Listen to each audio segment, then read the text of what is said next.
कि आप क्या हैं, अजीब इंसान है, मोहब्बत में आप बिल्कुल पिघले हुए जा रहे हैं, पिघल रहे। अल्लाह इस मोहब्बत को सलामत रखे, अल्लाह आपकी हर मुश्किल को आसान करे। ध्यान से सुनिएगा, जल्दी से निकल जाएगा। बेटा इंतकाल कर रहा है और बाप बेतहाशा रो रहा है। तो बेटे की आंख खुली, उसने अब्बा से कहा, अब्बा मर तो मैं रहा हूं, आप इतना ज्यादा क्यों रोते हो?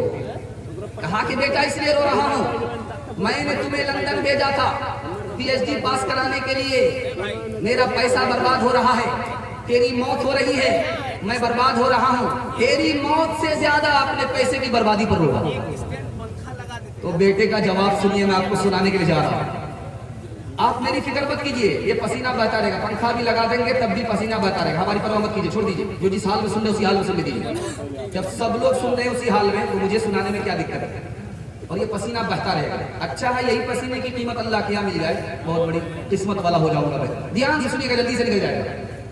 बेटा बोलता है कि अब्बा अभी क्या रोते, जिस वक्त मुझे जहन्नम में जाता हुआ कयामत में देखोगे उस वक्त रोगे। तुमने मुझको पीएचडी तो करा दिया, लेकिन कुरान से महरूम रखा, अभी क्या रोते हो? उस वक्त रोगे जब मुझे जहन्नम की तरफ जाता हुआ। जनाजा सामने बाप का रखा हुआ है और बेटा रो रहा है, खामोश होने का नाम नहीं ले रहा।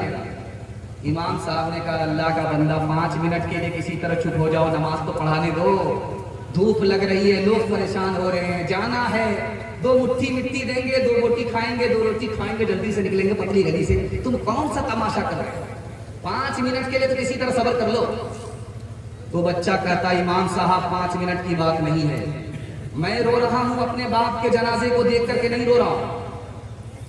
मेरा रोना खत्म इसलिए नहीं हो रहा है कि मेरा बाप मरा है, मैं तो इस पर रो रहा हूं कि बाप का जनाजा रखा हुआ है, अब मुझे बाप ने इतनी तालीम नहीं दी कि मैं जनाजा पढ़ा सकूं, मैं तो इस पर रो रहा हूं। तीसरी बात सुनी, एक ही अदालत है, इधर से बाप का दावा है कि बेटा ना फरमान, उधर से बाप का दावा है कि बेटा ना फरमान, इधर से बेटे का दावा है बाप ना फरमान। उस अदालत में साबित क्या हुआ, एक लाइन में आपको बताने के जा रहा हूं। उमर की अदालत है, साबित यह हुआ कि बेटा भी ना फरमान, बाप भी ना फरमान, लेकिन बेटे से पहले बाप ना फरमान है। पैदा तो किया, हराम कमाया, हराम खिलाया, लूट करके लाया, कूट करके खाया, बबूल बोया, इसलिए आम काटने को नहीं मिला। 5वां नमूना आपकी खिदमत में आ रहा है। वजीर कुर्सी पर बैठा हुआ है, जवान है, दूसरी कुर्सी पर बादशाह बैठा हुआ है, बूढ़ा है। बूढ़े बादशाह को तमन्ना हुई कि जवान वजीर कितना खूबसूरत है, इसका बाप कितना होनहार होगा, मैं इसके बाप को देखना चाहता हूं। तो बादशाह ने वजीर से कहा, बेटा तुम्हारा बाप कहाँ है? कहा, वो सामने मेरा बाप खड़ा है। कहा कि अल्लाह अल्लाह, ये चरवाहा, ये उल्लू का पट्टा, ये बेवकूफ गधा तुम्हारा बाप है? कहा, हुजूर मेरे बाप को गधा मत कहो, गधा और बेवकूफ तो मेरा दादा था, मेरे बाप को पढ़ाया ही नहीं। मेरा बाप अगर बेवकूफ होता तो खुद जाहिल रह करके मुझे पढ़ा लिखा करके तुम्हारे बराबर की कुर्सी का मालिक नहीं बना। इमारत शरिया की रिपोर्ट है, 2022 में 3 लाख मुसलमान लड़की भाग गई लड़के को लेकर। पहले 5 साल 10 साल पहले दस्तूर ये था, लड़का भागता था लड़की को लेकर के, चाहे इधर से भागे चाहे उधर से भागे। लेकिन अब दस्तूर बदल गया 5 साल में, अब लड़की ही लड़के को लेकर के भाग रही है। दाखिला करा दिया जिसमें लड़के भी पढ़ाई करते हैं, उस स्कूल में दाखिला कराना था जिसमें सिर्फ लड़की पढ़ती है। आंख बंद करके लड़की का दाखिला उस स्कूल में कर दिया जिसमें लड़के भी पढ़ते हैं। इश्क और मोहब्बत के चक्कर में लड़की भाग गई। तीसरी वजह, बाप ने स्क्रीन टच मोबाइल बेटी को खरीद करके दे दिया। बेटी किससे बात कर रही है, कहां जा रही है, कहां से आ रही है, माँ बाप को कोई खबर नहीं। सूने घर में बकरी सवासी लड़की भाग गई। ईमान न लग गया, आबरू वो लग गई। जहां गुनहगार वो लड़की है, ये समाज भी कसूरवार है, ये सब माँ बाप भी गुनहगार।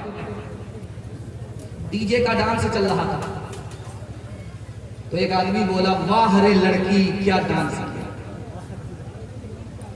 तो बगल का एक आदमी बोलता है, वो लड़की नहीं है लड़का।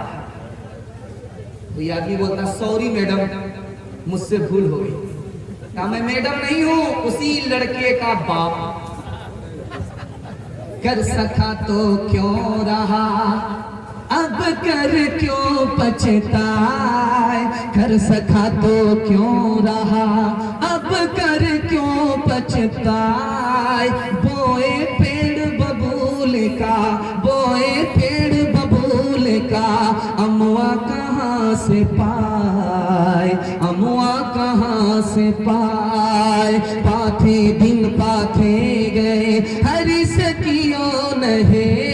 पाथे दिन पाथे गए, हरी सकियो नहीं। अब पछताए हो तो क्या, अब पछताए हो तो क्या, जब चिड़िया चुग गई खेत, चिड़िया चुग गई खेत।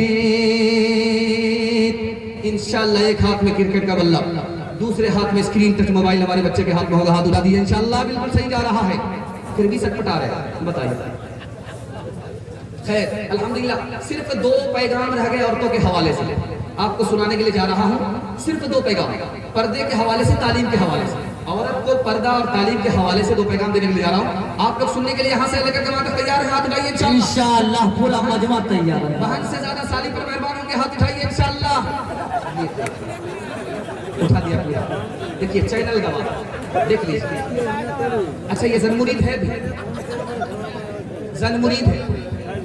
लोग जब इससे पूछते हैं कि तनवीर ज़की तुम इस मकाम पर कैसे पहुंचे, तो कहता है इसमें मेरी बीवी का हाथ, जबकि माँ भी जिंदा इंतकाल कर गई कुछ दिन पहले, और बाप जिंदा, माँ बाप का नाम नहीं लिया, बीवी का नाम लिया। इतना होशियार नाजिम है। और कलकत्ता के जलसे वाले से कह रहा था मेरा 2 टिकट होगा। जलसा वाले ने कहा कि क्यों साहब, कोई आपका खादिम है? का खादिम नहीं है, मेरी बीवी भी साथ में होगी। इतना बड़ा होशियार है। डबल किराया जलसे वाले से लेता है। हाइट का छोटा है लेकिन फाइट का बहुत बड़ा है। ये जेब कट्टा भी है, लकड़ कट्टा भी है। और याद रखिए एक बात और भी आपसे कह देते हैं हाथ जोड़ करके, ससुराल में कभी बराबर मत रहिएगा। आइएगा 9-11 हो जाइएगा, क्योंकि ससुराल में रहने वाला दामाद और कुत्ता दोनों बराबर। ध्यान से सुनिएगा, जल्दी से निकल जाएगा।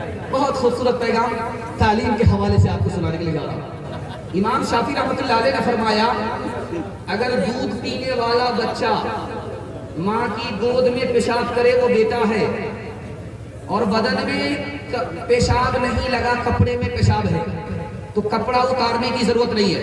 1 मुट्ठी पानी लिया मारा, 2 मुट्ठी पानी लिया मारा, गाड़ लिया, झाड़ लिया, कपड़ा पाक हो जाए। बेटा अगर पेशाब करे, दूध पीता बच्चा, इमाम शाफी फरमाते। लेकिन अगर दूध पीने वाली बेटी है, माँ की गोद में पेशाब करे, बाप की गोद में पेशाब करे, और बदन में पेशाब ना लगे, सिर्फ कपड़े ही में पेशाब है, फिर भी 1 मुट्ठी 2 मुट्ठी पानी मार लेने से कपड़ा पाक नहीं होगा। कपड़ा उतारना पड़ेगा, दाग धब्बे छोड़ाने पड़ेंगे, बदबू निकालनी पड़ेगी, गाड़ना और निचोड़ना पड़ेगा, तब मुकम्मल कपड़ा पाक होगा। देखिए नुक्ता, बेटा पेशाब करे मेहनत नहीं है, थोड़ी सी मेहनत में कपड़ा पाक। बेटी पेशाब करे दुनिया भर की मुसीबत, मोटा मोटी पाक करने से कपड़ा पाक, कपड़ा उतारना पड़ेगा। देखिए कितनी मेहनत। पालन हक्कानी ने यहाँ से नुक्ता निकाला, दुआ कीजिए अल्लाह उनकी कब्र को नूर से भर दे। पालन हक्कानी ने फरमाया, जिस तरह बेटे की पेशाब को पाक करने में मेहनत नहीं है, उसी तरह बेटे की तालीम पर ज्यादा मेहनत नहीं है। जिस तरह बेटी के पेशाब करने में ज्यादा मेहनत है, उसी तरह बेटे से ज्यादा बेटी की तालीम पर मेहनत करनी पड़ेगी। क्यों? बेटी 4 मंजिल में पहुंचती है। पहली मंजिल में वो बेटी है, दूसरी मंजिल में वो बीवी है, तीसरी मंजिल में वो माँ है, चौथी मंजिल में वो सास है। जब आपने बेटे से ज्यादा बेटी को तालीम दी, यही बेटी आगे चल करके अच्छी बीवी होगी, यही बेटी आगे चल करके अच्छी माँ होगी, यही बेटी आगे चल करके अच्छी सास होगी। मर्द पढ़ता है, अकेला मर्द पढ़ता है, औरत पढ़ती है, सारा खानदान पढ़ता है। सच है। माँ इधर है, बाप इधर है, बीच में बच्चा खड़ा है। माँ मुसलमान है, बाप मुसलमान नहीं है। माँ कह रही है बेटा कलमा पढ़ ले, मेरी